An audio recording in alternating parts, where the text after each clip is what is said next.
গত ঢাকা 17 আসনে নির্বাচন পরিচালনা করার জন্য 59 জন পেশাদার সাংবাদিক যারা বিভিন্ন মেইন স্ট্রিম মিডিয়ার সাথে জড়িত, তাদেরকে হচ্ছে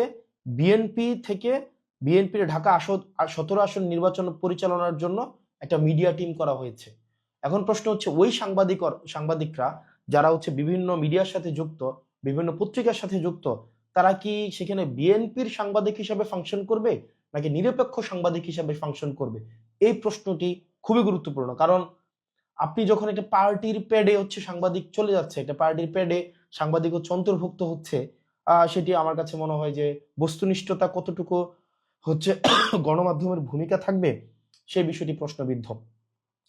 এবং এটা এটা একটা মানে এটা একটা যুগান্তকারী, মানে একটা দৃষ্টান্তমূলক একটা উদাহরণ হয়ে থাকবে যে সাংবাদিকরা একটা যে কোনো একটা রাজনৈতিক দলের পেডে নির্বাচনী পরিচালনার জন্য সেখানে সম্পৃক্ত হয়। এটা এটা সাংবাদিকদের জন্য একটা খুবই দৃষ্টান্তমূলক একটা হচ্ছে উদাহরণ হিসেবে তৈরি হয়ে থাকবে।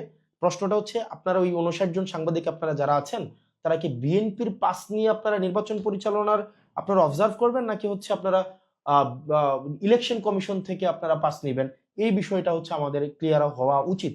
এটা আমাদের জানার আমাদের অধিকার আছে।